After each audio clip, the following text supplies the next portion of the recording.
Hello, hello, hello. Welcome back to Mik'd Up. Today is Monday, February 9th. It's officially baseball season.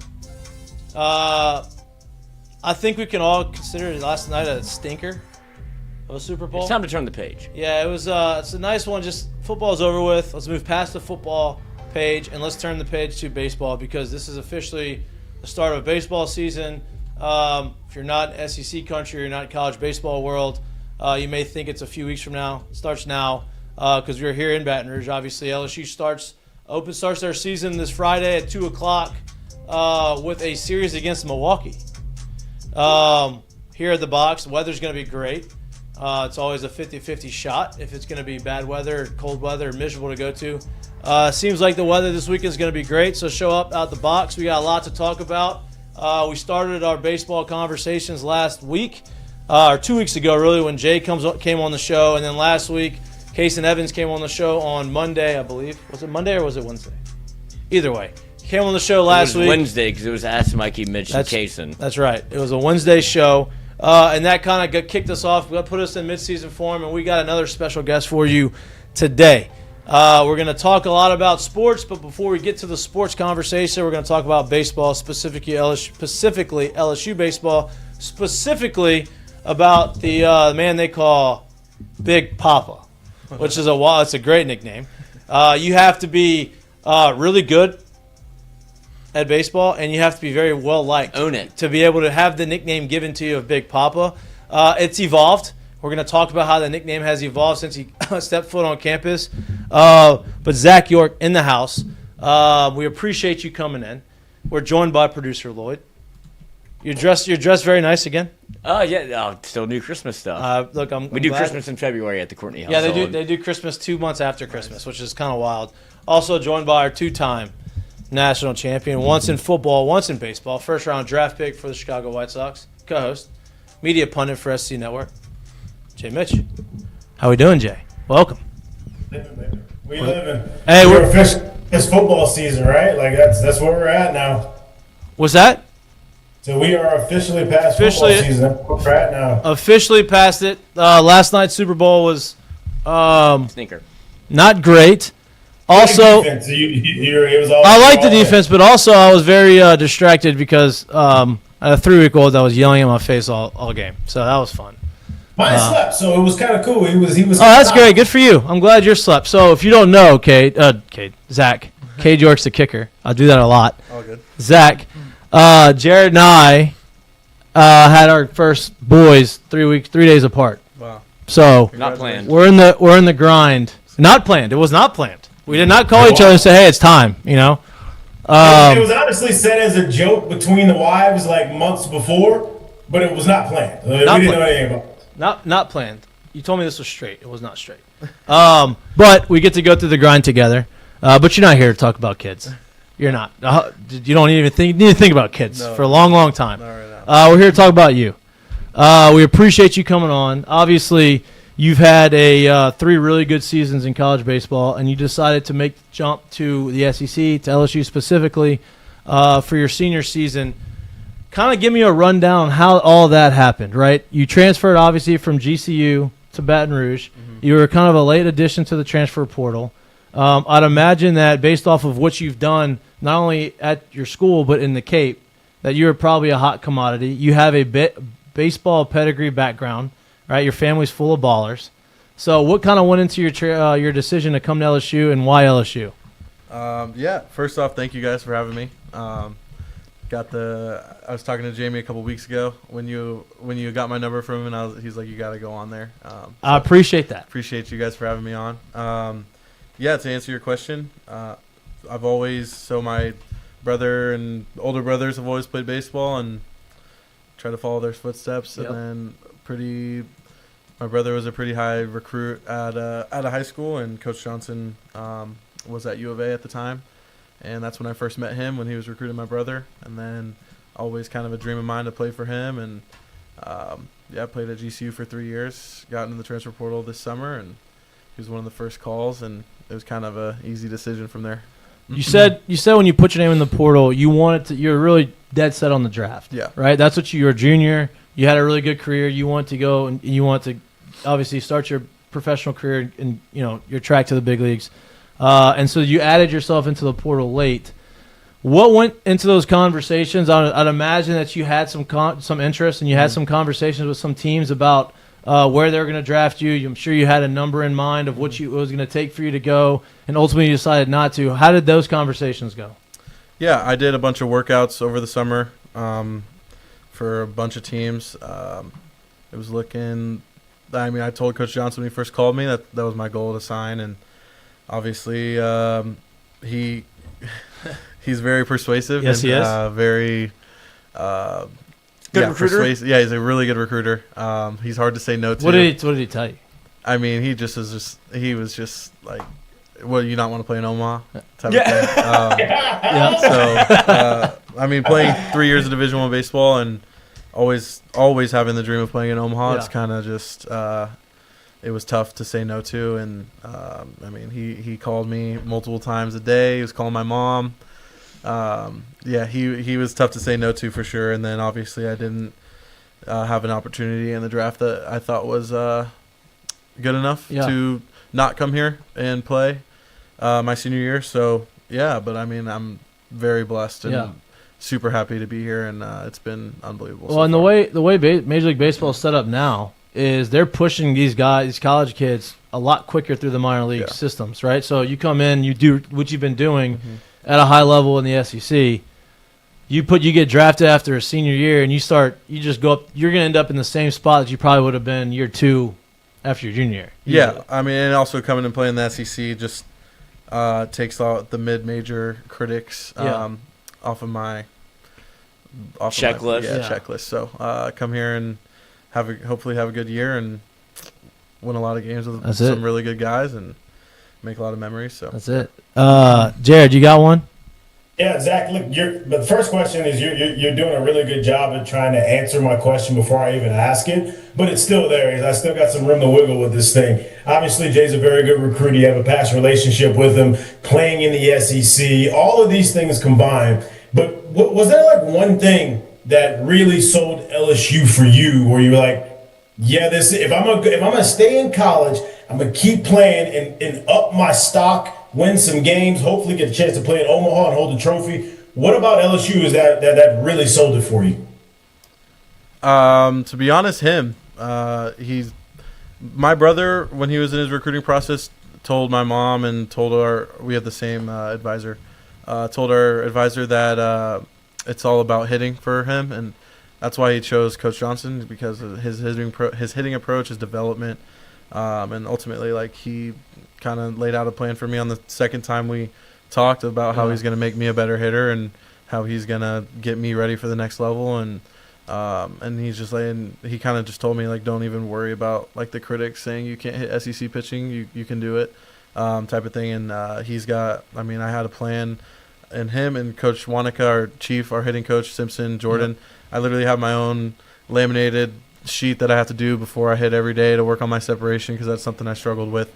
And I had that within a week of being on campus and them seeing me swing in person for a week. And obviously it's been good for me so far. So, just him and his relentlessness and how bad he wants to keep winning, and how much he cares about each and every guy in the locker room.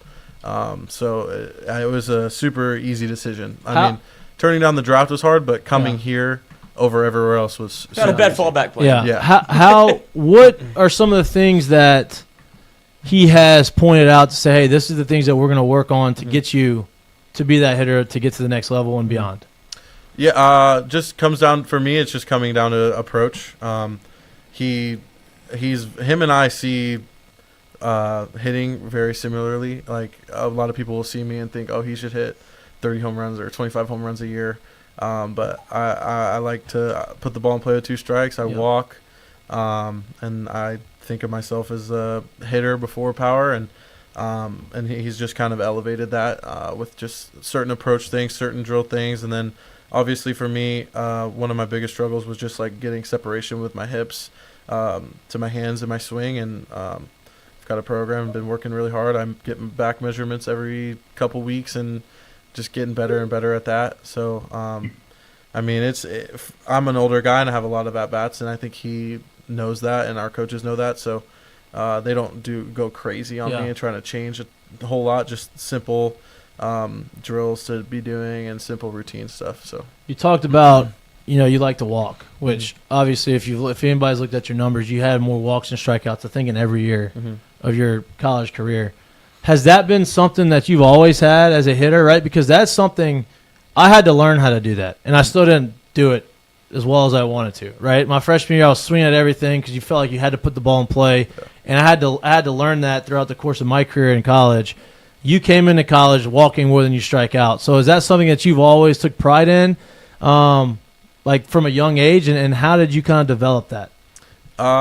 Yeah, my first ever, not my first ever hitting coach, but I would say my first ever important hitting coach was Joe Betancourt for the Zoots Baseball Club, and his son actually played for the Phillies for a long time. He's not in pro ball anymore, but we'd go to the backyard and we'd hit pinto beans every day, and we'd do tracking drills. We'd put the machine, we'd stand 10 feet away from it, we'd put it at 100 and just track balls. And wow. I want to tell you that's how I got it. But yeah, I've always, since I've gotten to college, had just like, if I think it's a ball, it's usually a ball. Yeah. And I wish I could tell you that I do something for it. Just an innate ability you got. Yeah, I remember my freshman fall, I got myself out 2 at-bats in a row swinging at the first pitch, and my head coach at GCU was just like, you're not allowed to swing at the first pitch. You're getting yourself out. Like, your 2-strike approach is good enough. You don't need to get yourself out on the first pitch, and just trust yourself. So I've always kind of taken that with a grain of salt. And I swing at the first pitch every once in a while. But, just I see the ball, and if I think it's a ball, I don't swing. Love that. Jared, you got another one? Yeah, well, I got to imagine playing with someone like Jacob Wilson at some point had to give you some sort of influence. You step on campus at GCU, you get a chance to play with him, which with anybody who may know or may not know who he is probably one of the best bat-to-ball guys in the big leagues at this moment, and he is a very young ball player. But with that being said, you step on campus, you're on the same team as him. Is there anything you were able to take from him and what he did or what he does at this time where you're like, I probably need to somehow put that into my hitting approach and kind of move myself forward? Yeah, definitely. He's probably the most gifted hitter when it comes to hand-eye coordination that I've ever seen. He did whatever he wanted to do with the ball in batting practice. And on defense, he was unbelievable. Just hit me in the chest every no matter where he was. But yeah, I would just say the 2-strike approach. He struck out 5 times that year on the whole year. But he also doesn't walk. Yeah, he swings a lot more than I do. Yeah, he swings a lot more than I do. But I definitely think putting the ball in play with 2 strikes is something I've taken from him. Just because he'll pound holes, whatever. Yeah. Just his hand-eye coordination is nuts. So I would just say the 2-strike approach, putting the ball in play. You also grew up. We talked about the pedigree of the family, right? Mm-hmm. Your older brother played baseball. Was the all-time RBI leader for Cal Poly. Yes, sir. Yep. Right. What did I say about sir? What did I say about sir? Maybe feel old. Don't do that. My bad. Accountability. And then you have your other brother who's in the big leagues. Yep. Right. I'd imagine that growing up, y'all, because y'all are all within a few years, y'all played same. Y'all played together all for 1 year, I think, in high school. Yeah, right? My freshman year. Yep. So I would imagine growing up, y'all had some pretty intense backyard games, or you were always either getting picked on because you're the younger one, or, whatever. That had to have helped some of your development as far as just competitiveness and being able to put yourself in a situation where you have to succeed, 1, and 2. Obviously, having a big league brother, that's got to help you kind of run some things by him, like, hey, this is what I'm doing. What do you think? What do you hear? What are you seeing from where you're at, and have those baseball conversations?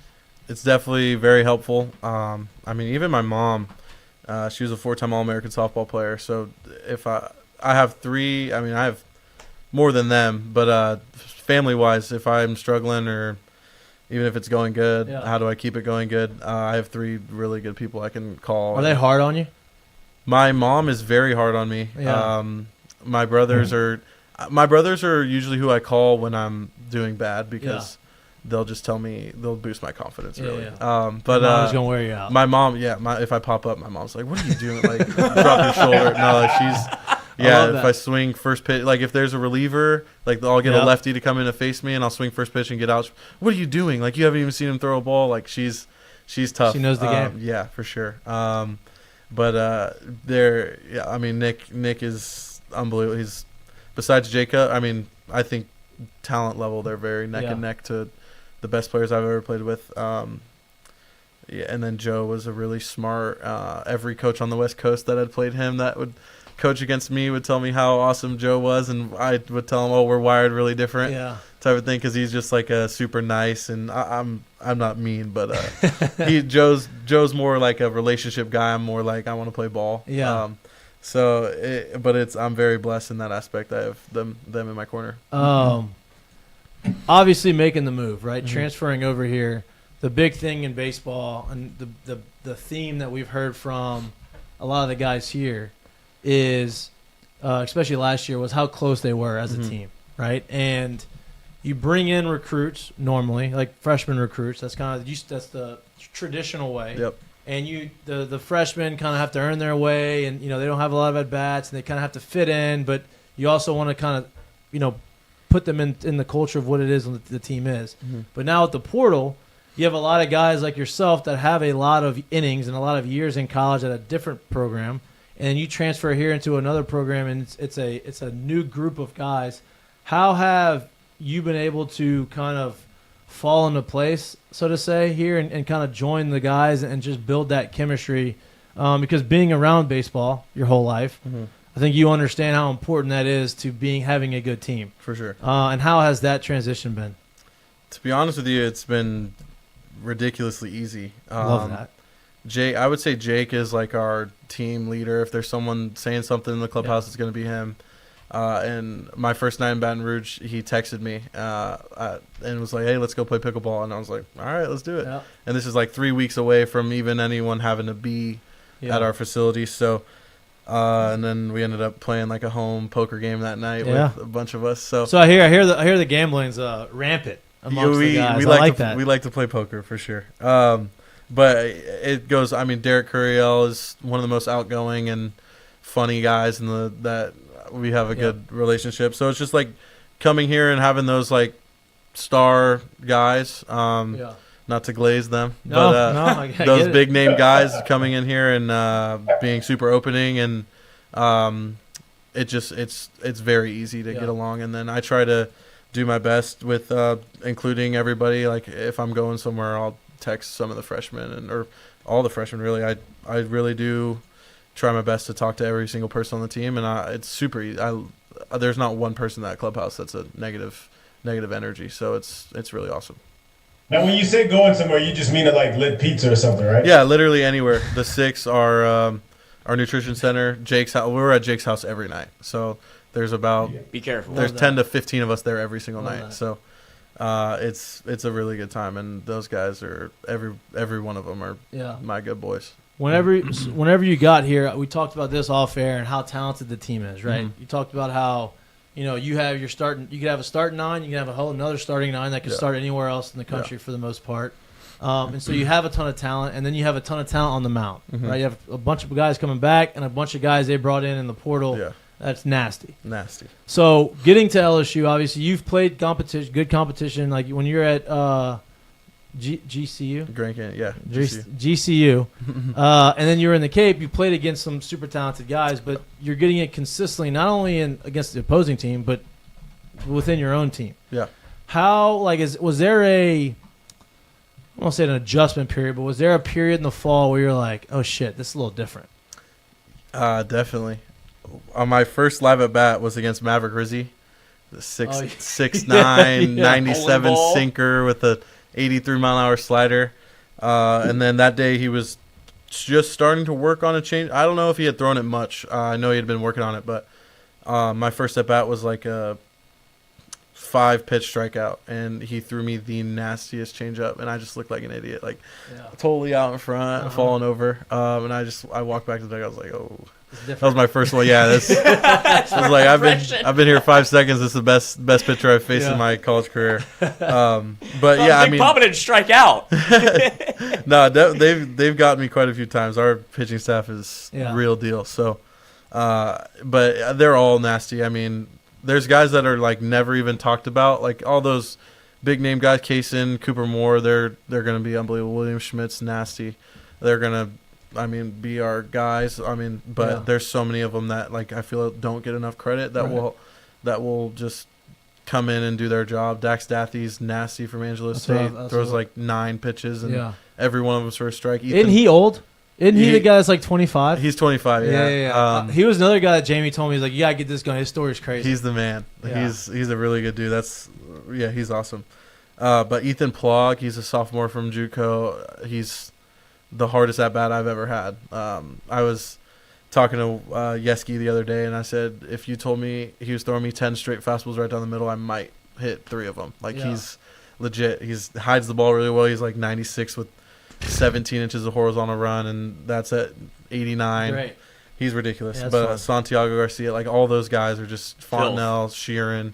Sheeran's the guy that was supposed to be like last year he tore his ACL. Yeah. And then he recovered, and they're told, he throws 100 and he slings it, and it's like, is he nasty? Oh, and he's got elbows and knees flying at you, man. He's nuts. He's throwing across his body. He's a really intimidating at bat, and I'm a lefty when I have to face him. I couldn't imagine facing him right on right. Yeah, love that. But Jaden Newt's gonna be ridiculous. His splitter's nasty. Our pitching staff's the real deal. Yeah, Jared. I love that you're bringing up this pitching thing because that's exactly where I wanted to go. You've had brothers that have played in college ball, obviously that are playing pro ball now, and you've had a lot of college at bats yourself. Just from your experience of talking with your brothers, from the first day you stepped on campus, how much crazier has the pitching in college baseball got since the beginning of time of you being able to talk about it? It's really good. My freshman year, I don't remember like a certain one arm being like crazy good. There's a pitcher at U of A, I forget his name. He was pretty good. But then when I went to the Cape, it was like every guy was legit. But coming here, it's when they say the SEC is different, it's definitely different. Like we would play inter squads where I was at before, and I wouldn't see a fastball. I just get a bunch of off speed because that's what the West Coast is. It's like they get ahead with off speed, and then they'll try to beat you with the fastball early or late in the count. But I'm getting 97 sinker, 98 four seam up and in, and then a nasty splitter, whatever it is. And Yeski's awesome. Our pitching coach, he likes to joke around with guys, and he'll come and talk to me after I'll strike out, and he'll be like, "Well, you weren't looking for that pitch there." I'll be like, "No, I wasn't." Yeah. Love that. Love when the pitching coach just rubs it in your face. After you get, we had a joke last week was our last week of inter squads, and we had a joke. He was like, "Only 4 more days," and I'd be like, "Yeah, only can't 4. Wait. Yeah. Can't wait. I call him the doctor because he's so smart, and he's just really good at pitch calling. So, but it's the real deal. Like it's different. You've played SEC teams before, obviously at GCU, and now you're here. You're playing for the premier, in my opinion, SEC team and premier college baseball team in the country. Yes, sir.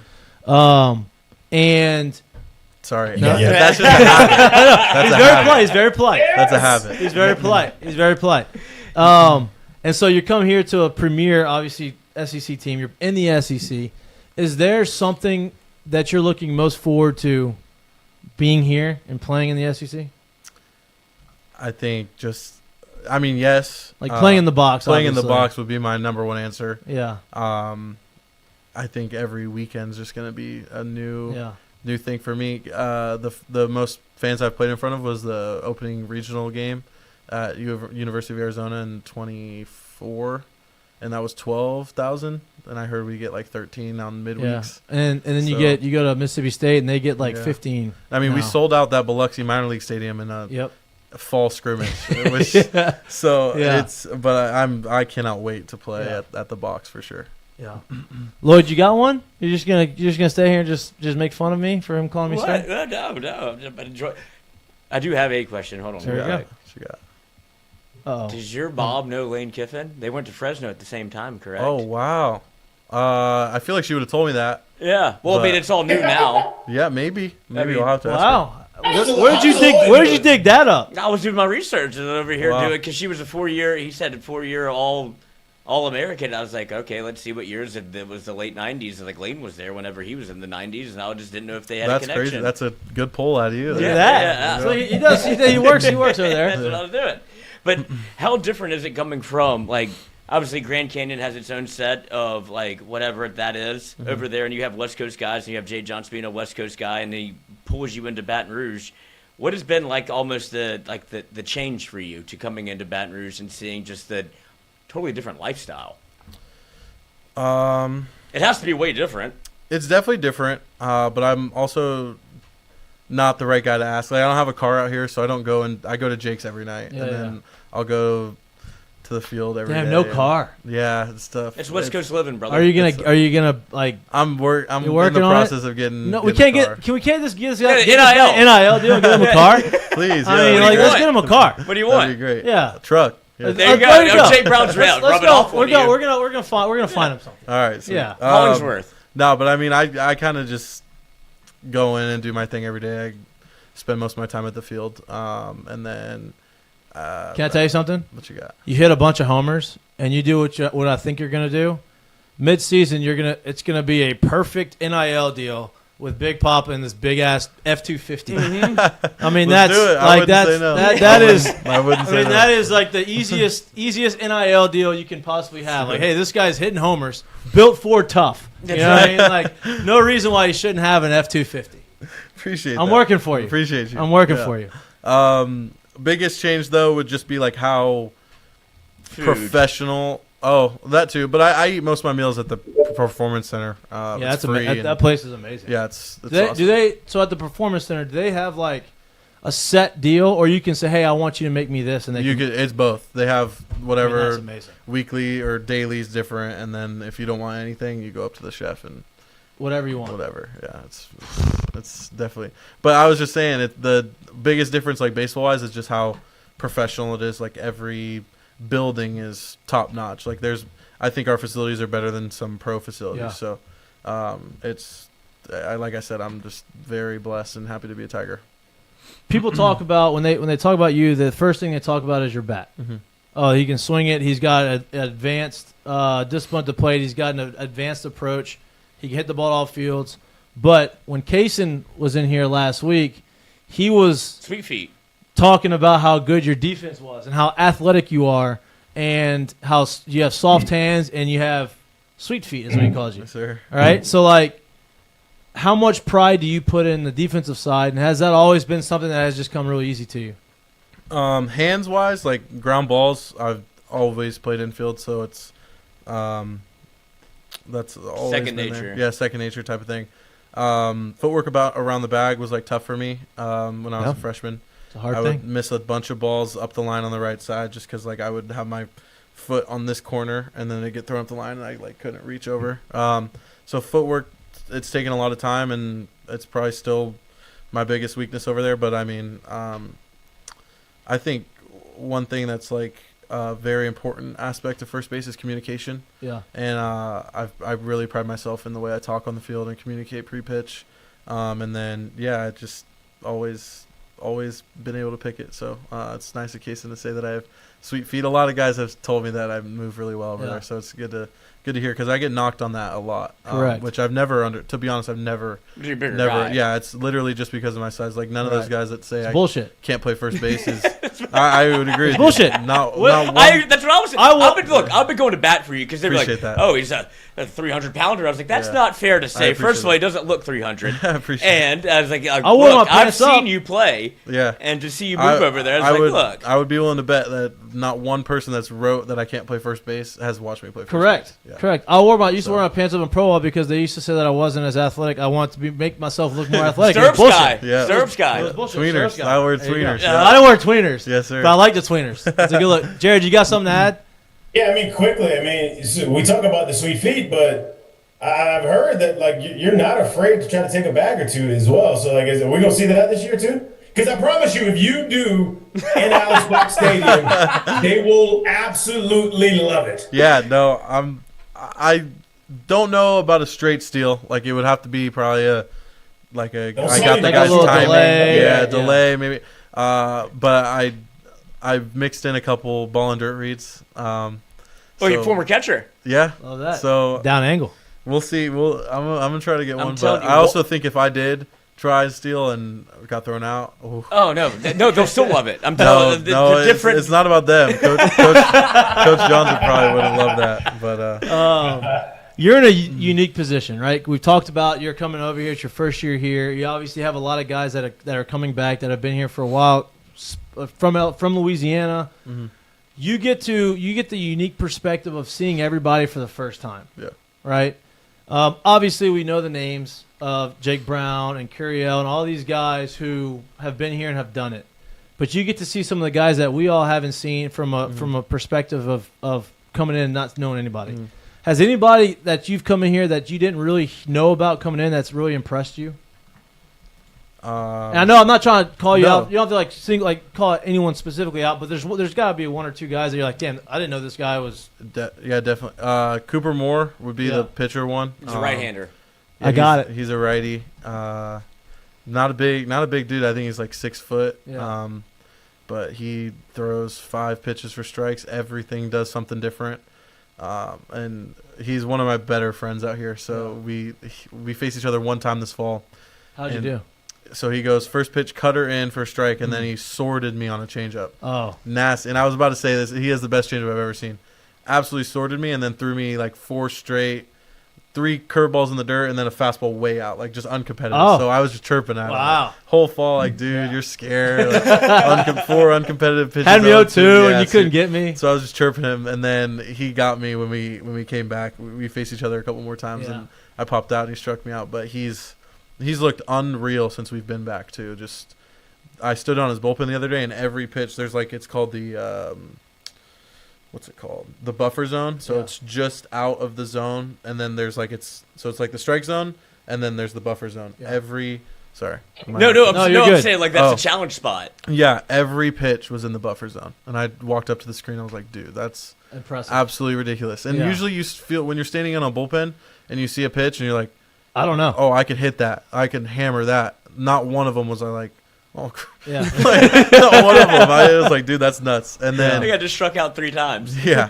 And then Mason Braun, a freshman We've heard that name a few outfielder, times. left-handed hitter. He hits more than anyone I've ever met. He's lives in the cages. Backside balls 112 off the bat. Wow. Pull Is side homer. he's a big dude. He's like jacked. Like Yeah. he's pretty strong.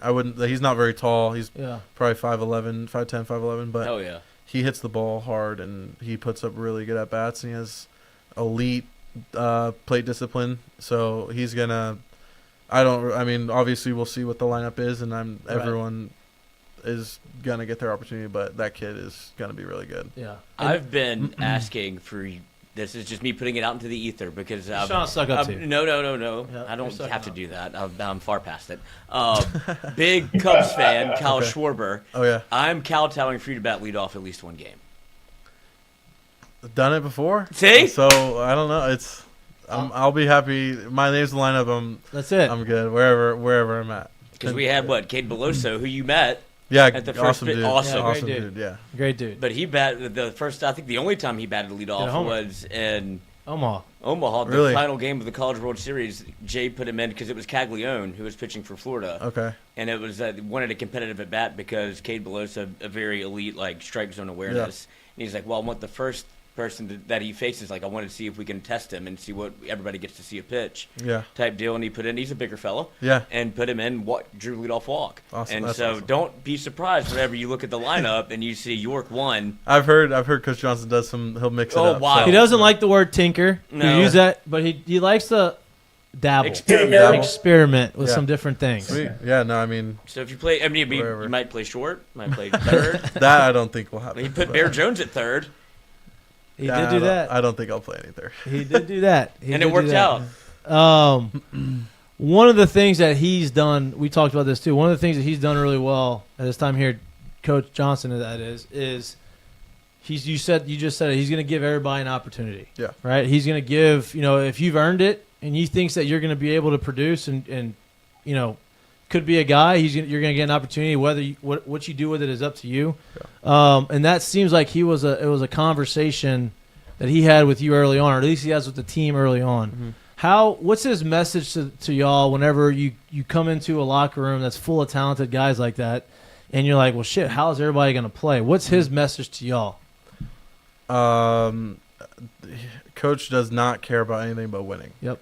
And there's things he cares about, obviously, but that is his main goal when he shows up to the field is to win the game. And he told us that when we first got in the meeting. He's like, I don't care if you're the number one draft prospect out of high school. I don't care if you're the best player in your conference. If I don't think you're good enough to play, you're not going to play. Yeah. And if I don't think you can hit left-handed pitching, you're not going to hit left-handed pitching. So but I think everyone knew that. I'm sure he told me that on my phone call. He's like,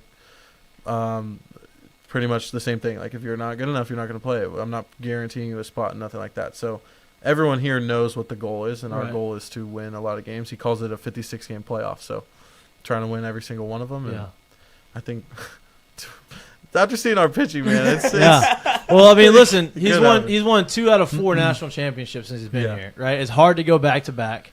We talked about that with Case, and it's like, look, you're the defending champs. Everybody says, oh, you got to defend. It's not necessarily defending because it's a whole new season, right? You just want to go do it again. And the way you do that is what you just said. Everybody buys into each other. Sure. They understand it's about winning. And they understand you have to do whatever you need to do to win baseball games. And at the end of the year, when you look up, if you all have that same mindset, you look up and everybody's going to have the best numbers that they could possibly have because they're not worried about, the selfish stuff. So it's nice to see that everybody that we've talked to so far kind of buys into that because it does matter. Yeah, it definitely does. And I think just our returning guys are a big part of that too. They could easily show up every day and be like, oh, I already did this, whatever. And a lot of them are getting drafted this year or soon. And they could easily just be focused on themselves, but none of them are. Yeah. So, well, dude, it's awesome. We're fired up for this season. We're fired up for you to be able to experience it here. It is unlike anything you've ever experienced in college baseball. I'm biased towards that, but it is. I got to watch it growing up as a kid in Louisiana, and then got to experience it as a player, and it is very special. Sure, and so you're gonna have there's a lot of hype going into the year. Obviously, coming off a national championship, there's gonna be a lot of buzz from the beginning. So I'm fired up for you, fired up for the team. Very excited that I get to watch you play, and very honored that you're able to come on our show. Appreciate you guys for having me. Man. Of course, we'll have you on again. Sounds good. From the dugout. But yeah, well, Jay did. Jay said y'all need to have a show from the stadium. How'd you guys convince him to do that? He brought it up. No way. He said y'all need to have a show. I'm like, I'd be great, except for LSU's would ixnay the shit out of that. Well, yeah, that's okay. They wouldn't let us do that. Because if you've ever seen Jay, look, I'll give you just a word to the wise. The mid-game interview that he has to do, hates it. So just get away from him at that point. Well, when I first got here, I didn't realize how intense he is at practice and how this might make me come off bad a little bit. I love it. I'm a very outgoing and I love to joke around. And in our conversations, he was joking around with me on the phone, whatever. And we were at our first infield session, and he was like, "We don't have any big, slow feet guys. Like nobody, like everyone can move." And I was like, "Hell yeah!" Like as a joke. And he was like, "Zach, don't discredit yourself. Like you're a great first baseman. You're a great feet." I started motivating. Yeah. So I was like, "Oh shoot!"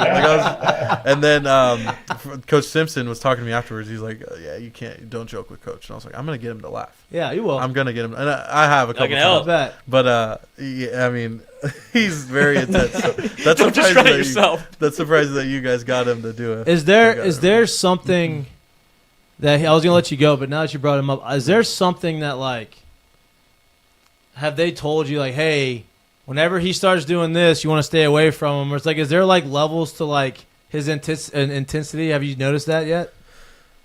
To be honest, I've been talking to some of the guys. I'm waiting for him to jump on someone. I'm What's gonna happen? I'll probably be one of the guys he jumps on this season. But no, I mean he's the man. Yeah. He's seriously the best in the country, and it's very easy to tell that. So, well, I'm happy that you get to experience it. I'm happy you're here, dude. He's a big Tommy Boy fan. Really? Mm-hmm. Okay. So take that one. See, he knows that. I didn't even know that. Not here or here so much, but right around here.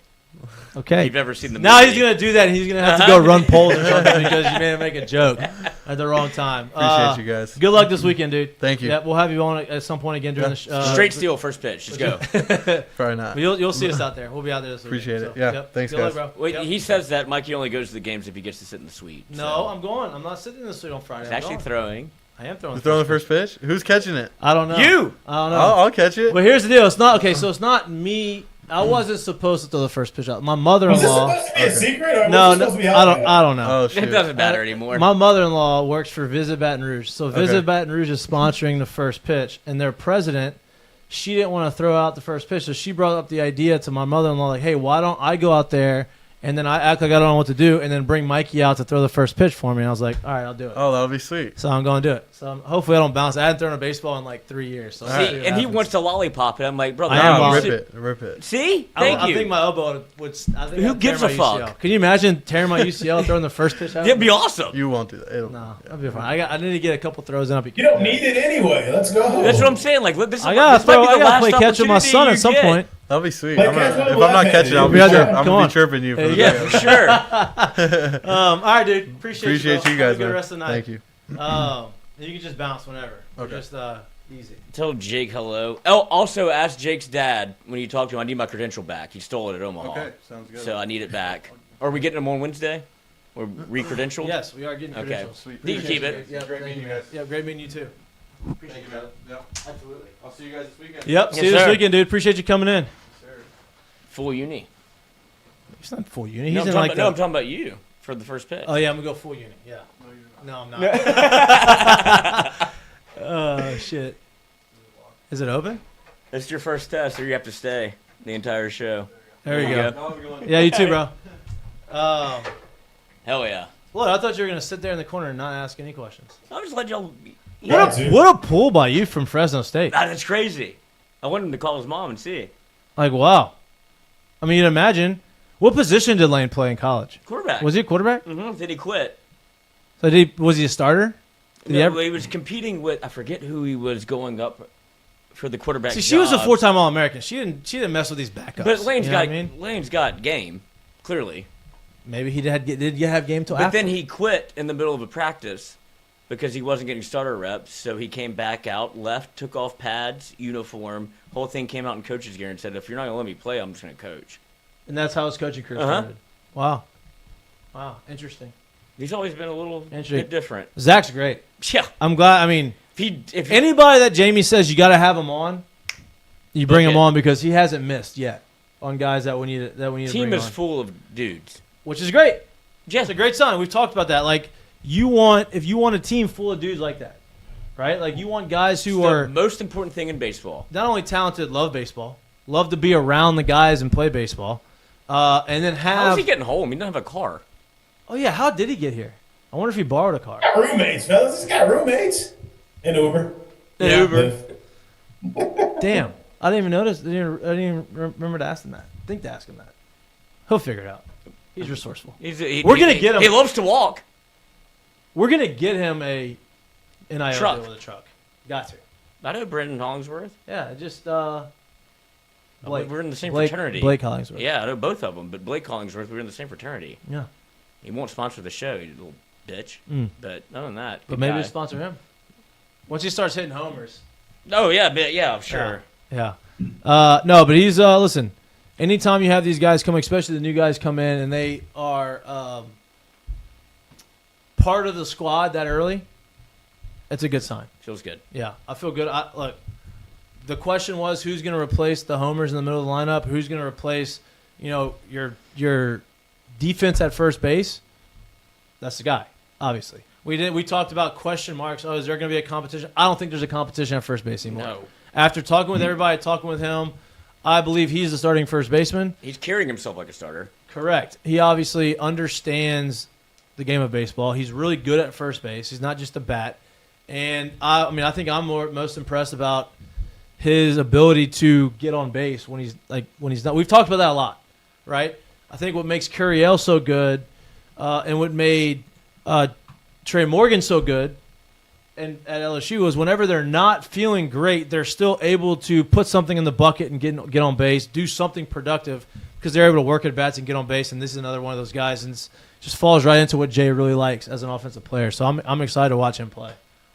Yeah, and y'all know me, like I'm big on presence, right? Like I do think presence is a huge thing in a lineup, and especially as you go through a series and as you go through a season, it starts to wear on pitching staffs, understanding who it is in the middle of the lineup and exactly what they bring to your lineup. When you have a guy that size who has the ability to get on by the power, who has the ability to actually get on by working counts and doing things like that, it makes it tough on a pitching staff knowing that he is sitting right in the middle of the lineup, especially when the top of your lineup is doing what they need to do and they're on in scoring position and doing things like that. So when you plug and play someone with his offensive ability along with the power that comes with his ability to actually go bat to ball, it becomes really tough to deal with as a pitching staff. So I love when you can add that kind of presence to the middle of the lineup because it makes it really, really tough to navigate your way through it. Yep. Correct. I mean, it's the weather's gonna be great on Friday. Can't wait. I mean, it's gonna be like 70 degrees, sunny. It's gonna be awesome. That's how you draw it up. Except if it was a night game, but whatever.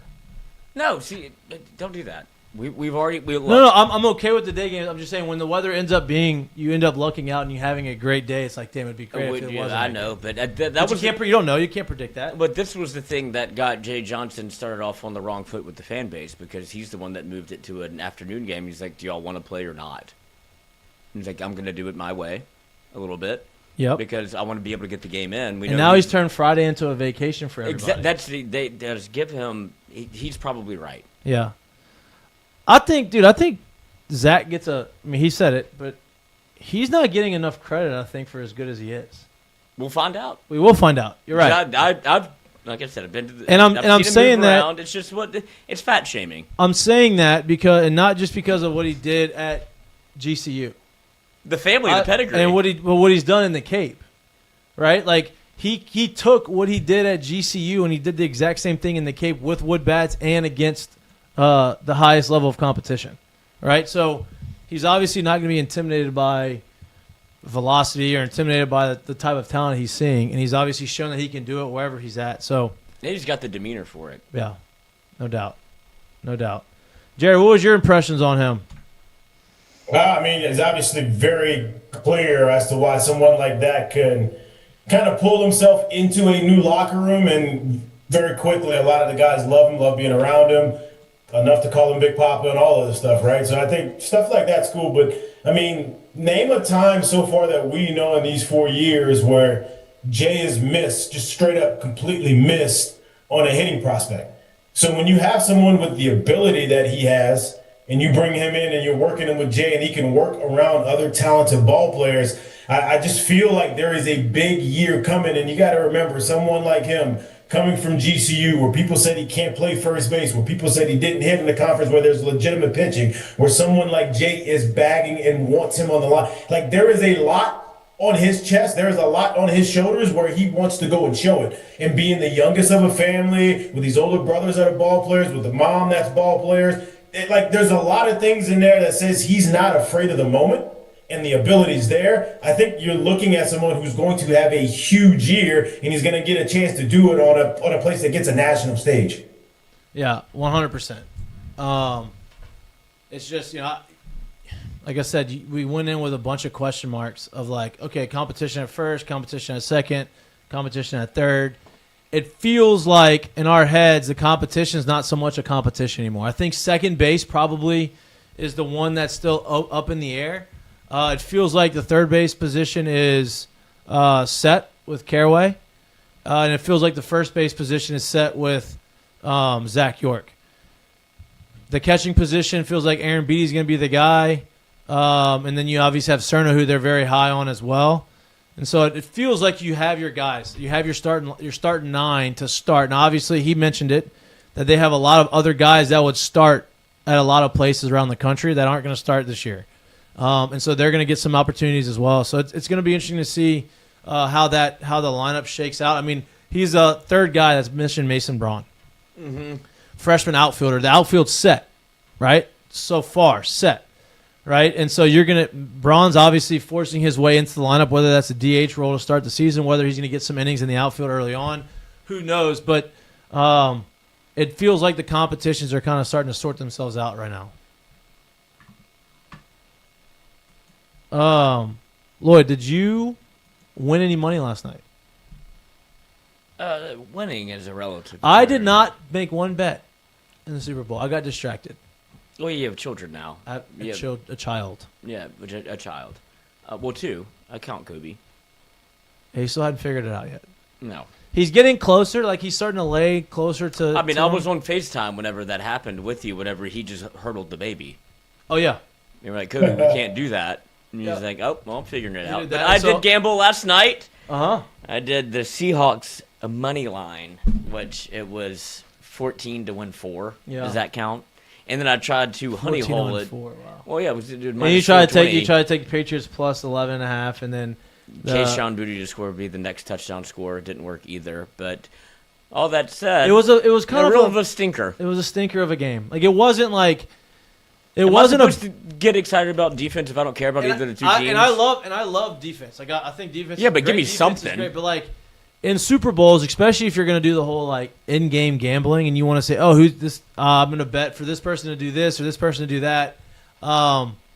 It wasn't one of those games. It wasn't back and forth. It wasn't like there was a lot of offense. It doesn't need to be a ton of offense, but it wasn't a lot of moving of the football. And so it was hard to kind of do that. Will Campbell had a tough one. He's going to be better for it. See, I think he gets a bad rap. They don't let him do his deal. What do you mean?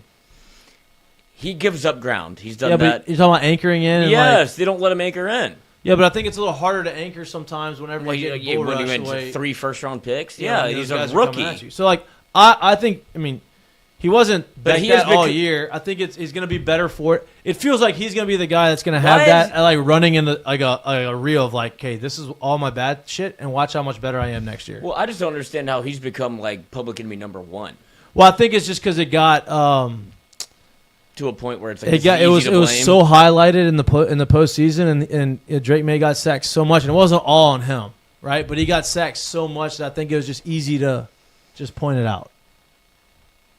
Fair or not fair? I just think that Yeah. but it's also one of those things too, because you're kind of talking like through the postseason where it's. Willis talked about this even when he was at LSU. You give up a sack a game, quote unquote. That's when people start looking at you like you need a new job, right? Like, Right. You quarterback may drop back 35 times, 40 times to throw it in the game, but if you give up one, all of a sudden you are the one that is the weakest link. So going through the schedule and the people that and the players that they had to face, and also the inclement weather that they had to face them in through the postseason, like it just wasn't set up for him. And like you said, he'll be better for it. But I don't think where he's at right now is like a dead spot. It's just, hey, you face murderer's row and you got exposed a little bit. So now it's how do you get back in the lab and make sure that you come out on the better side of it the next time this thing kind of comes back around. And everything I know about Will, he's gonna do that, right? Like he is. I mean, he loves football. He does. He's not one of those guys who are like, oh, I got paid, I'm good.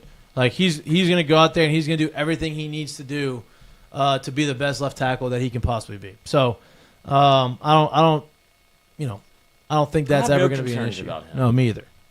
But it just sucks to see him get like right. brought I mean, to the I love ringer. Will. I think he's Yeah. he's a great dude. I want him to be a Hall of Famer, and I think he has a chance to be really, really, really good. He is really, really, really, really good. And so it's just like it's a learning experience. He's going to learn from it, and they're going to get better You know from who it. is really, really, really good? Kenneth Walker. Kenneth Walker is great. Kenneth Walker has The best nickname in sports, maybe? what is it? K9. Well, that is a nice one. That's dirty. But his like patience and the way he kind of walks reminds me of Le'Veon Bell. I hadn't seen somebody do it like that since Le'Veon Bell did it, where he basically looks like he's They walking. both were Michigan State running backs, so you wonder That's it. how much Kenneth Walker got a chance to look at some of his film. But he's also, he might, people talk about Saquon Barkley with it. He might have the best jump cut in the game as well. No doubt. He might be the best one of those. No doubt. He doesn't. I don't know why. Like he had that one really good 2 years ago. I think he came on the scene really, really good. He's always been really good. But for some reason, it felt like people started saying it was a Charbonnet. Mm-hmm. They're like, oh, Charbonnet is like kind of taking some reps. He kind of like, Kenneth Walker got banged up a little bit. And you watch him, you're like, Charbonnet's great. He's a great number 2. This guy is one of the dog. best running backs in the league. But that's the reason why, because for a lot of his career so far, he has not stayed healthy. So he hasn't always been out there. And then you mix that together with them being in the Pacific Northwest, you don't really hear about them. They're so far away. Like, you put all those things together. But yeah, man, like when he is on the field, he is as talented as it gets at that running back position. People forget he was a former Doak Walker winner. So that's showing you not only has he done it at the pro level, but he was that at the college level as well. Correct. Jay, did you watch the Super Bowl at home? Did you have a party? What did y'all do? I have a 3-week-old. Where do you think I was? Well, I mean, I did the same thing. I just didn't know. Club. Yeah, we at home. I'm literally exactly where you were at home, man. You know, little man he's on the clock. He's got about 2 hours before he gets cranky. So yeah, there wasn't no Super Bowl partying. It was mom, dad, and young son. And it just so happened for us, though, he did a good amount of sleeping during the game. So we actually kind of got to watch it in somewhat of peace. But it's just our luck. If we would have said, hey, the Super Bowl party this thing, he would have been acting a fool. So, yeah, we watched it at home. It was a good time. Yeah, we did the same thing. You know, it was me and Allie was always like, hey, are your friends doing anything? Like, you can go in the neighborhood and you can go watch games. Like, no, I'm staying here. That's what sucks about getting old. They weren't doing anything because a lot of my friends were in New Orleans the night before at a Mardi Gras ball. That my sister got all free rooms for everybody because of her company that she was with, which we couldn't go because obviously we have a 3-week-old. And so, like, everybody's a little hungover, banged up, so there was no real Super Bowl party, which was fine, right? And so we ordered pizza from The Hut? Pizza Byron's. Oh, hey, delicious. Unbelievable. Way better. I've never had it. I think that's my go-to pizza spot now. I mean, that pizza was great. What did you get? Did you get the butcher? Did you get the no, big what is square? That? What is that? What's the butcher? Well, say they do Detroit, they do two versions of pizza, right? Okay. So one of their classics is like they do it's not like a full-on Chicago style. I don't like the deep dish Chicago. I don't like it's the not Chicago. that deep dish. It's just a nice focaccia. Okay. Like it's really good. Like, cause I'm not a big deep dish. Like, it's too much. Yeah, I don't like the Chicago. I don't want a fork and knife to eat No, my pizza. but it's just like a heavier version of a normal pizza because I love thin crust. This is a fun take on a Chicago style that isn't actually Chicago. So style. that's that. What is that called? The butcher. The butcher. And then what's the other version? They just have normal pizza. Oh, okay, yeah. We just got the normal pizza. Yeah, it's good though. Cheese bread's fire too. Mm-hmm. Well, we did a show there every Sunday this year during football season. Oh, did y'all? Mm-hmm. Oh, nice. So yeah, we got Great food. Paid in pizza. Shout out to Pizza Byron's. Shout out to Pizza Byron's. I mean, that was and they have a great. great frozen bev.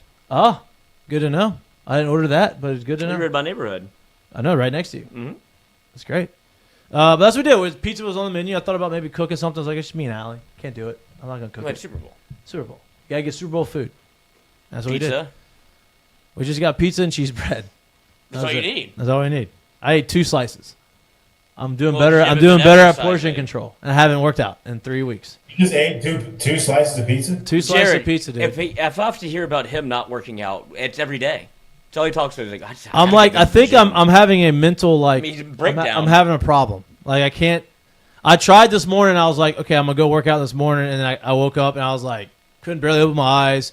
Had the morning feed at 6:15, and I was like, What? all right, Morning feet? the morning feed Oh. at 6:15, and so I was like, okay, maybe I'd go work out in the front of the neighborhood at like 7:30, hour workout. Because I had a meeting in New Orleans for 11:30. I was like, it's perfect. And so I was like, all right, I'm gonna close my eyes on the couch for like 15 minutes. The next thing I know, I woke up at 8:15. Gotta go. Can't be working out now. Tough. I'm gonna try again tomorrow. There we go. Try again tomorrow. Or you can just, why don't you fire it up at 45 again? No, because no, Sponsor of the show. not gonna do that. But yeah, we're working on it. We're gonna figure out the new routines.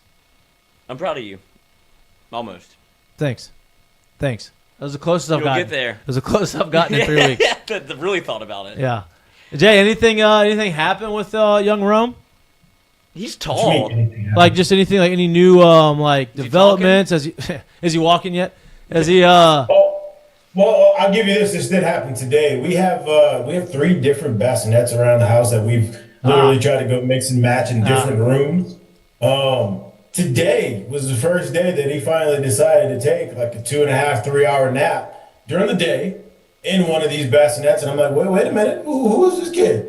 And then we woke him up. We went on the first walk with him. nice? And after we did the walk, we put him in a different bassinet, and he decided to sleep another 2 hours in the Wow. bassinet. Just my luck, he'll find a way to be up until 6 a.m. and never really go to sleep. Yeah. Things like that do happen. Wow. But it seems like there was two good signs to where he may actually sleep some tonight There you through go. the night.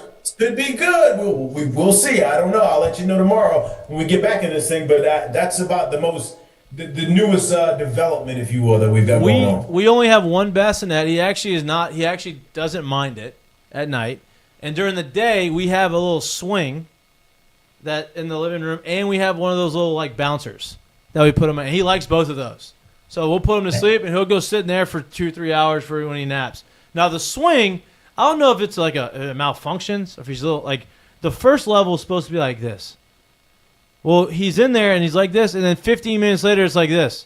I'm like, why does it start going so fast? I'm like, he's gonna throw up, and then you go. I haven't put him on there, but I like when I set it up, I was trying to do see how fast each one. 5 goes like this. I'm thinking like, who the hell's putting their kid? Unless their kid's enormous and he's just too much weight. Like who's be throwing up everywhere? Like what's going on? I was like, who puts it on 5? Why would they even need a 5 on the level on the speed on the swing? Maybe it gets bigger. Yeah, maybe that's why. Maybe the weight. I don't know. Is it like, does he have like the bouncer like that you put him in and they kind of are they using their? Oh, legs? he's not yet. He's not that. He's not there yet. When are you gonna give him Adderall? Never. He's gonna be naturally just very energetic and locked in. No, that's not what that means. Doesn't need it for energy. Yeah, no He needs it Adderall. to focus. No, he's gonna naturally be the most focused person ever. Okay, good. Okay. Yeah, no expectations for young no, Jam. no Adderall. No, I didn't take Adderall until I was in pro ball. I turned out fine. Turned out fine. Mm-hmm. Turned out I fine. think you're still doing great. I turned out fine. Mm-hmm. I'm all natural right now. That's right. Yeah. I'm not. I would have preferred to have had it I would have done so much better in school. I agree with that. I do. But you would have to, like, you're gonna know that he's ADHD. He's gonna be doing something. He's gonna be like me? Stupid. He's yeah. gonna be like me? Running around. Yeah. So you're not gonna be like medicine. We'll see what happens when he gets to that point. I don't know. I can't. See, I didn't get to take it because my brother took it too soon. That's something you can't predict. You gotta like just see. Well, you take a test. You just gotta see. We gotta see. Okay. I'm not worried about Rome. Why not? It just doesn't feel like I'm worried about him. Okay. Thanks. You're worried about my kid. Yeah, I am. Why is that? Why are you worried about my kid? You don't think I'm gonna be a good dad? I think you're gonna be a good dad. But not right now. You're starting off poorly. What do you mean? You're not gonna get medicine. You said no. You haven't even asked if he's gonna give Rome medicine. Rome doesn't need it See? How do you know that? because I've seen him. You're biased. Mm-hmm. You're biased. It's unbelievable. Rome will be fine. Jam, I'm worried about. No, Jan will be fine. Just fine. Just fine. No medicine. It's a little provisional. No medicine. That's not medicine. It's different. It's different. It's different. I just wish I would've taken Fantasy it baseball draft on Wednesday. Jared, fantasy draft on Wednesday. We're doing it. Mikey, Hey, who won last year's fantasy? I think me. I think it was you. I was in first place all year and then ended up last. So he gets. Wait, Jay Mitch, does he get the first pick because he came in last? I think so. That's how it works. Or do you get the first pick? Yeah. It's a hard. Last year, did we just draw? What we do? How we do it? I don't know what we did. We did. I think we drew out of a Did hat. we go age? No, because I wouldn't have gotten the first pick if we went age. I don't know what we I don't did. know how we did. I think we just drew out of a hat, but I like that. You get the second pick. Jerry gets the third pick. But It's a lot different this second year because pick you don't sucks. but you don't have like a for sure. Because I had the second pick last year. Yeah, but you don't have a for sure like We don't know. Well, guy who's gonna guarantee 20 plus homers. You do have the first pick. Who? Did I pick Anderson or did I pick? 'Cause remember, we do offense and pitching. Yeah, did I pick K Anderson first or did I pick Bear Jones first? Bear Jones. I picked Bear Jones first. You did. Okay. I think I took Dickinson. Not mad about it. I mean, Case and Evans obviously leader in the clubhouse to go one. But did you see what William Smith did? I like Zach Yorke. Yeah. Being play a every high, day. Jake Brown, Curiel, obviously. I'm gonna take Jake Brown. Milam's a good one. That's my guy. Yeah, I love Jake. You're gonna take him first round. No, I'm taking. Unless yes. I take him first overall. Well, after Case and Evans said, unless I take him first overall, and you can't take him. then I'll take Curiel And then Cooper Moore, the righty. or Cooper Williams, the lefty. Who are you? Stanfield. I'm not telling y'all anything. What you think? I'm giving you my secrets? I just named 7 guys. That's yeah. You know? Oh. Who knows? What's wrong with y'all? Dark Horse Aaron Beatty. Dark Horse Oh my Horse God. Cerna. Because that's where it comes down to. Because Mason Braun, obviously everybody's talking about him. Give me. I'm not gonna say. Never mind. I'm No, talking, yeah, I'm talking too we're not much. gonna talk through it. We're not gonna talk. Damn, Yeah, Payne. yeah, go ahead. Doing Keep too talking through it. Hey, I don't mind. I'm gonna take Jay. Have y'all watched any of the Winter Olympics? Yeah, some. They're curling today. We talked about. We gave a curtain call to. The Dicks. Huh? It's the Norwegian team. They were talking No, about no, it no, today. no, no. We gave the curtain call to Lindsey Vonn. Obviously skating on a torn ACL, and then Skating. skiing on a torn She ACL. fell again. And she beefed it. crashed. Yeah. That's what I said. Her and Tucker Woods deserve each other. Dude, those me and Allie went to dinner Saturday. Her parents took the baby Pizza for Byron's? we went to Overpass Merchant, Ah. and we're sitting at the bar. What fries did you get? Because she yelled at me the last time we what do went you there. think she got? Not the truffle I fries. did get the truffle fries. That's what she fussed at me for. No, she likes the truffle fries. No. You didn't get the truffle fries. I did. That was the problem. Mikey, remember these things. I've never been yelled at like that. Yeah, she likes the truffle fries. But we're watching. So it was and right. We're I knew watching it. like the downhill deal, like whatever. Alpine skiing? Yeah, that. Wild. And then I could not help but get the Will Ferrell movie out of my head. Blaze of Glory? Blaze of Glory, because we watched the figure skating. Bro, the dude from the U.S. did a full-on backflip. I saw that. I'm like, I'm watching it, not thinking anything of it, and I'm like, what the hell was that? Yeah. He did a full-on backflip. It was wild. That's kind of fun. I think they won. I hope so. Yeah, it's crazy. I don't know anything about figure skating, but it I was, don't know anything about the only thing it. I know about figure skating is in the If you could have backflip, it's a 10. in the 90s, they had a big drama and someone got their knees taken out because a hitman tried to do it. Jeff It was, Gillooly. no, it was 2 women.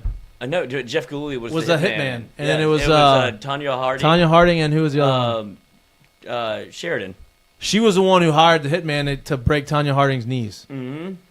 It was Jeff Gillooly, her boyfriend at the time, who hit her with a lead pipe, and he got caught. Yeah, and she still skated. Mm-hmm. And won. It Crazy. was American on American crime. Yeah, that's wild. I want that spot. And then she became an amateur boxer, Tanya Harding. Mm. A lot of hate in her heart. Yeah, no doubt. Get out. Crazy. And Nancy Kerrigan was the one that got hit. Yeah. How does one go about hiring a hitman, though? That's the real question. Especially in the 90s. How you go find that? But that was her. It was her boyfriend, Jeff Gillooly. You didn't have to go far. There you No, go. no, they were thinking they were, what did they call it? Sweet nothings.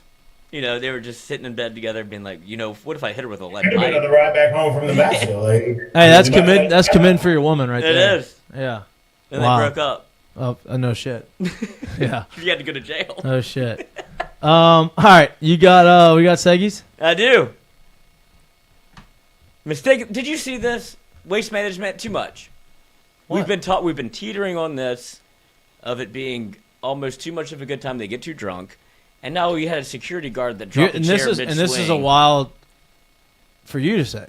Because I respect. See, that's You just respect what's the game. interesting about me. You respect the game. I respect golf and I respect baseball. And here's the deal. Not only did the security guard drop the chair, but there was another person on the putt on 18 that yelled before he putt, and he pulled off. I'm like, come on. I feel bad for my guy Hideki, but this is the mistake. But of the day. Hideki pulled back. That wasn't. I mean, Hideki just choked it away. I mean, he's playing it. He also didn't hit I a know- fairway all day. It felt like. Yeah, I know that, but yeah. he's a good scrambler. But still, it was clearly they were rooting against him. Yeah. And so at some point, what? How Good much for skin a Goddard man- though. Good for Goddard. Sure, but Down twice. Oh, Great wow, Tiger. look at that. Shades of Tiger. For sure. My goodness, he was well into the downswing there. They. Well, down twice. but no, this is just a video. I didn't know if they showed. They you could hear it. You couldn't really hear it in the video. But I then they just know showed that a different. happened. They showed a different video from the stands, and after it I happened, see that one everybody too. turns around. It's like, okay, And they kind of jabbed him. They're like, "Oh, don't do that." But it was the guy that worked for it. I think it was an accident. yeah, it was an That accident. one. That one was an accident. But the here's this video. I just feel bad. I felt bad for the guy. I mean, he also. I mean, this is the same guy that his caddy bowed at Augusta and respected. The No doubt. course. I like him. just I felt feel bad for him, I felt for bad sure. for him, and it's just one of those things.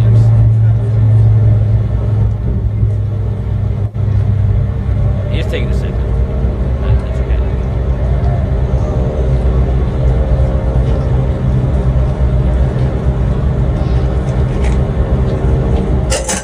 Oh, Can't do that. can't happen. Can't do that.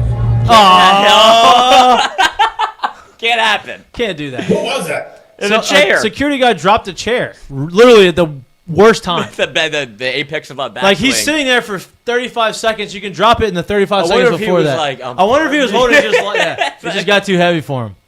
And then he hits that, so he backs off that one. Next swing goes into the water, loses the tournament. Yep, tough. Mistake of the day is have some respect for the game of And golf. just respect the course. Yeah. All right, curtain call. Curtain call. We have a daylight robbery in Italy. And this looks straight out of the Italian Job. This looks fucking awesome. Stanno rubando il furgone, guarda. Guarda, guarda, guarda, guarda, guarda, guarda. Oh my God! Guarda. How did this turn into a curtain call? Stanno rubando il furgone. I love crime. Did they get away? Oh, yeah. Guarda. They blew up a car? It's an arbor. Yeah, they're taking money. Santo. Oh, so they blew up the so they haven't truck. stolen it yet. This is the process. of it. Uh-huh. You just never get to see this in real life. Guardali, guardali, guardali. Of course you don't, Lloyd. What the hell? It's fucking awesome. Like, what? Do we see him get away? I don't know. This is the first time I watched it. This is the first time you watched it? Uh-huh. Wow. I just Crazy. read about it. Italian Job has a little more finesse. It does. You have to write underwater with the pencil. Yeah, a little finesse. And And they have your dad the has to Mini be Coopers a- are perfect yes. sized cars, you know? And Yeah. then which one's So- high and low? So your curtain call is the crime. Yeah. Okay. It's good to see a real one. Okay. Jared, you got a curtain call? I do. It's a little bit off the beaten path of what I usually do, though. But and I'll go ahead and give a free endorsement too while I'm at it. Is basically what I'm doing. For those of y'all who actually like the beginning of Game of Thrones and what the show used to be before it got 7 seasons deep and very commercial and all of that, if you missed out and you hadn't checked it out yet, A Night of the Seven Kingdoms is original Game Is of it Thrones. good? Is it good? They are 4 episodes deep, and I'm like, wait a minute, this has a very nostalgic feel. And Wow. I'm in the first 4 episodes that have come out, and correct me if you could correct me if I'm right or wrong, and if you look it up. But apparently, episode 4 had like its highest rating since like season 1 of the show ever, like something crazy like that. And it is good so far. So I'll give a little curtain call to that because I wasn't expecting this when it kind of came out, and I didn't watch any of it. And then I kind of heard that about episode 4, which, by the way, I think came out on Saturday because they didn't want to compete with Super Bowl Sunday. That's crazy. But all of this, right, all that going on as I start watching the show, it has been very good. And if you've missed any of them, too, by the way, they've done some promos with Marshawn Lynch, and it is. Yeah. I gotta watch it. I've seen them. I just haven't watched an episode yet, and so I'm gonna do. You told me. I'm gonna go do it. Yeah, I just saw on Twitter that there's some guy with a 10-inch prosthetic cock. Ah, nice. You love that, huh? I mean, I don't understand how that's the first thing you came across, but okay. But you know what I'm talking about if you've seen it. I haven't I've seen seen the it. show. See? I can confirm this may or may not have happened, but I don't understand how that's the first thing you came across. It's just wow to me. Yeah. Well, that's on brand. All right, my curtain call. I was gonna give my curtain call to Sam Darnold. I'm not gonna do it. It's too easy. My curtain call is to the New Orleans Saints, and for a bunch of reasons, but one specifically, we really have been very hard on the management of the Saints and the GMs and the moves that they have made over the course of the last 4 years since Drew Brees left. And one of those was having Derek Carr. It seems like they're starting to right the ship because now Derek Carr, with all the quarterbacks and all the teams having uncertainty, Derek Carr says he's thinking about coming out of retirement, and the Saints have full control over his entire situation because he retired as a Saint. So if he wants to come back or somebody wants to get him, they have to trade him, Oh, I love that. and they get benefit, they get trade draft picks for getting rid of him. So for as much as Derek Carr was disliked amongst the New Orleans Saints fans and retired basically because of it, he may end up giving us some good. Being able to trade Yeah, him. that'd be the Because we weren't going to be able to trade him if he was still playing. No, he's dog shit. So that's my curtain call. Is they're rebounding. Do you think it's because of Sam Darnold, or like maybe if we find the right Correct. situation? I think there's just a lot of the teams in the NFL are starting to see these quarterbacks that maybe now he's a little different because he started for a long time and he actually had some success, but like obviously Sam Darnold. You have Mac Jones, who's going to be a hot commodity. Malik Willis is probably going to be a hot commodity. They're seeing these quarterbacks that maybe get reclamation projects. Daniel Jones before he got hurt. Like, you're seeing all these guys. Okay, they're good. And they're talented. They're just in the wrong system. If you put them in the right system, they can have success. And so it feels like Derek Carr. It feels like, oh, well, if that's the case, I'll put myself in the right situation. I could be good. He's going to be a Viking. Go ahead. Hey, what? Derek made a lot of money being in the wrong system. No doubt. You can go. Just bring us some draft picks. We're good. We're good. It's not me. It's you. All right, that's all we got for you on this beautiful Monday night. We appreciate y'all all tuning in. Please like and subscribe to our YouTube channel if you can't watch us, but you like listening to us or anywhere you get your pods. We'll be back live in studio on Wednesday for Ask Mikey and Mitch. Our fantasy baseball draft is on Wednesday, and hopefully we have Jay coming on Wednesday. Obviously, it's the first Wednesday before the season comes on or starts. And Jay's time usually has been on Wednesday since they changed his coach's show in the middle of the SEC last year on us.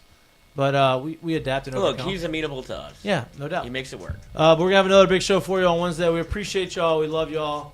Have a great night. Peace. Yeah! For the Yorke. For the Yorke. Good guy. Big pop-up. That All right, walkout boys. song is going to bang, too. They're going to love that walkout song.